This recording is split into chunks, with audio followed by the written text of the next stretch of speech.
Study Your Chinese. 전공약 신HSK 원패스 합격 모의고사 5급 김은정 강사입니다. 합격 전략 디데이 2일 쓰기 1부분 지금부터 강의 시작하겠습니다. HSK 5급 쓰기는요, 크게 1부분과 2부분으로 이루어져 있는데 1부분은 8문항, 2부분은 2문항으로 이루어져 있습니다. 특별히 이 시간에는 쓰기 1부분에 대해서 볼 텐데요. 쓰기 1부분이 10문제 중에서 8문제고요. 그 대신에 쓰기 1부분의 배점이 40점이기 때문에 한 문제당 5점으로 계산이 된다는 거 숙지하시고 문제풀이 연습하시는 게 좋을 것 같아요. 시간은 다 합쳐서 40분인데 장문의 시간을 조금 더 들이셔야 하기 때문에 장문 하나하나씩을 15분으로 잡고 쓰기 1부분은 10분 안에 문제를 풀이를 하셔야만 뒤에 장문을 하실 때 조금 더 여유 있게 가실 거라는 것, 이 점도 명심하셔야 될 것 같아요. 5급 쓰기 1부분 공부 방법을 좀 보면요. 평소에 단어의 품사와 의미를 같이 외우는 게 굉장히 중요합니다. 흐트러진 단어들을 순서대로 어순에 맞게 배열을 하는 것이 쓰기 1부분이기 때문에 그냥 단어의 의미만 외워가지고서는 완벽한 문장을 만들 수가 없죠. 이 단어는 무슨 품사이고 이 문장에서는 어떤 문장 성분으로 쓰였고 이런 것들을 분별하면서 문제를 풀어야 되기 때문에 애당초 쓰기 1부분 단어를 준비를 하실 때, 공부를 하실 때, 어휘를 외우실 때에는 반드시 의미와 품사를 같이 기억을 하시는 게 좋을 것 같아요.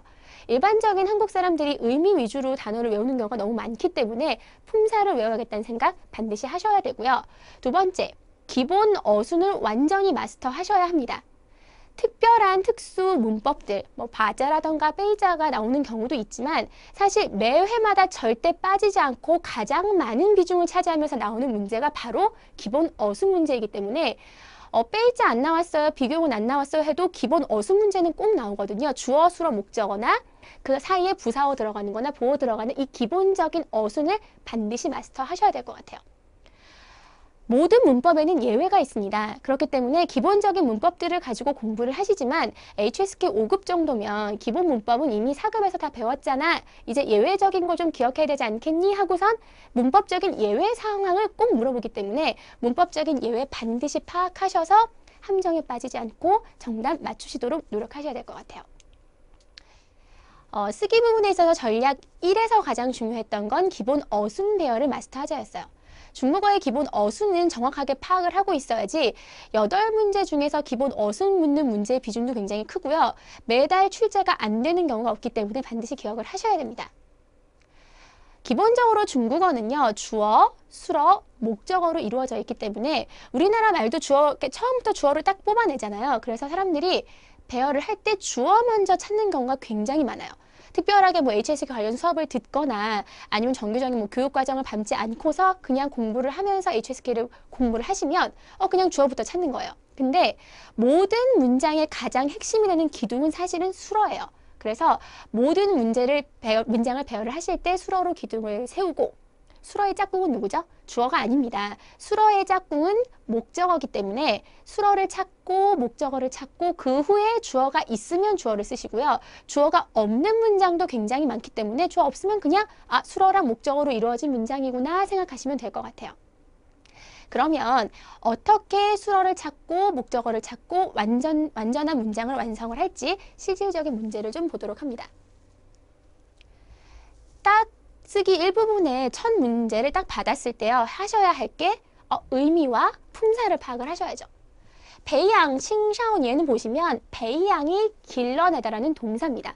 동사가 기둥이기 때문에 동사의 특징을 정확하게 파악을 하고 계셔야 돼요. 베이양에 어울리는 목적어는 청소년이나 아니면 아이를 길러내는 것이 아니라 그 청소년이나 아이의 어떤 능력이나 어떤 기질이나 어떤 생각 등을 길러낸다 할 때 베이양이라는 동사를 쓰기 때문에 이 동사에 어떤 목적어가 와야지 라는 생각을 하시면서 보시는 게 좋을 것 같아요. 야오 하면 조동사, 뭐뭐 해야 한다. 정취의 더를 보시면 비법에서 앞서 말씀을 그 책에서 소개가 되고 있는데요. 더 뒤에는 명사를 쓰는 경우가 굉장히 많다. 이 생각하시면서 기억하시면 좋을 것 같고 샤오페이 관니엔 하면 소비 관념이라는 명사네요. 그럼 여기에 지금 동사 부분, 조동사 부분, 관형화 부분이 있으니까 얘가 목적어이면서 정취의 뒤에 들어가야겠다라는 생각이 드는 거예요. 그러면 정취의 더 뒤에는 消费观念을 붙여놓고 시작을 해야겠다 생각하시면 좋아요. 서로 붙여놓을 걸 붙여놨으면 기둥을 뭘로 세워라? 동사로 세우셔야죠. 동사는 뭐예요? 배양, 기릅니다. 그럼 이 길러내다라는 동사와 어울리는 목적어를 찾고 난 다음에 주어가 있는지를 보셔야 되는 거잖아요. 배양에 어울리는 목적어는 바로 소비 관념이 되겠네요. 그러면 소비 관념을 길러라 라는 이야기가 되겠구나 라고 생각하시면 돼요. 그럼 순서대로 잘 배열을 한다면 배양, 青少年的正确的青少年正确的消费观念청소년의 정확한 소비 관념을 길러줘야 하겠다라는 문장이 되겠구나. 다시 정확한 답 살펴볼게요. 要培养, 길러야 합니다. 청소년의 정확한 소비 관념. 여기서 중요한 건 동사로 기둥을 삼고 어울리는 목적어를 찾은 다음에 주어 없으니까 조동사로 마무리 짓고 문장 배열하시면 될 것 같아요. 다시 한번 강조합니다. 수로 찾고 목적어 찾는 거 잊지 마시기 바랍니다. 모든 문법에는 뭐가 있죠? 바로 예외가 있습니다.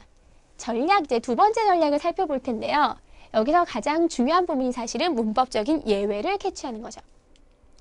전략 2, 문법적인 예외의 위치를, 부사의 예외적 위치를 파악을 해라. 하나 좀 기본적인 설명을 좀 드려야 될 게 있어요. 중국어 문장은 주어, 수어, 목적어로 이루어져 있고요. 이 사이에 부사어들이 배열이 되는데 순서가 부사가 먼저 놓이고 그 다음에 조동사가 놓이고 그 다음에 개사구가 놓인 다음에 이제 수어로 연결이 돼요.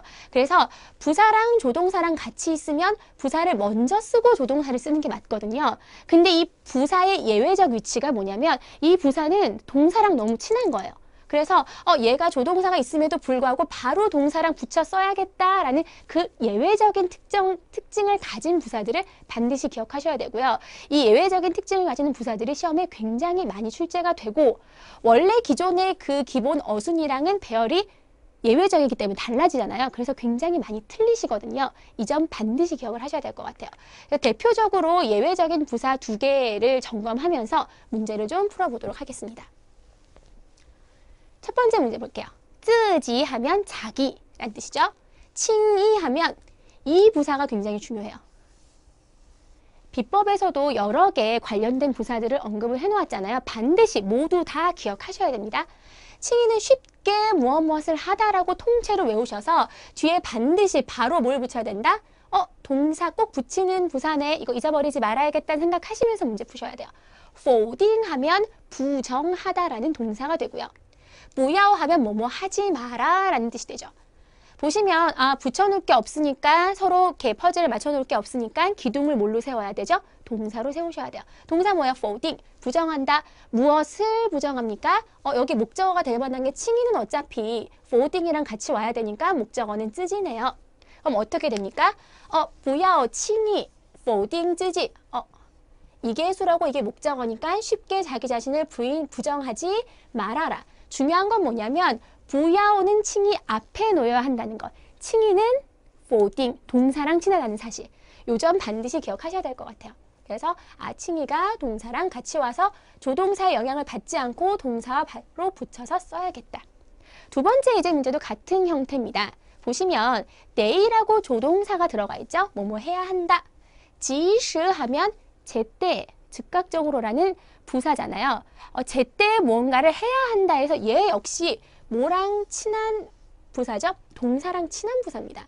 그래서 지시는 동사랑 딱 붙어놔야지 라는 생각을 하시고 가셔야죠. 问题, 문제죠. 我们, 우리, 解决, 해결하다.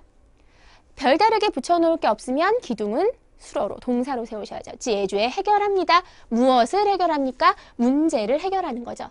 그래서 동사 解决, 해결을 합니다. 뭘 해결합니까? 어울리는 목적어 问题를 붙여놓고요. 그럼 우리의 及时는 어디 위치하죠? 붙여놔야죠. 及时解决 해놓고 그 앞에 주어와 조동사를 배치하시면 됩니다. 정답 보면요. 我们得, 우리는 뭐뭐 해야 합니다. 及时, 즉시, 제때의 문제를 해결해야 합니다. 포인트 뭐예요? 지시는 지혜주의랑 붙여놓고 대의 뒤에 놓는다. 부사의 예외적 용법을 반드시 기억하시면 여러분들이 이 점만 기억하시면 어법적인 예외로 실수를 하는 일은 없을 것 같아요. 이 부사 예외적 용법을 제외하고도 나머지 언급되어 있는 모든 전략들 완전히 마스터하시기를 바랍니다. 그러면 핵심 포인트를 다시 좀 짚고 넘어갈게요. 쓰기 일부분을 푸는 데 있어서 가장 중요한 것은 기본 어순 배열을 마스터하자. 찾을 때 수러 먼저 찾고 목적어를 찾아야 한다. 어법적인 예외를 반드시 간파해서 부사의 예외적 위치 기억하셔서 문제 틀리는 일 없으셨으면 좋겠습니다. 그럼 이 모든 핵심 전략을 통해서 쓰기 일부분에서 좋은 성과 거두시기를 바라겠습니다.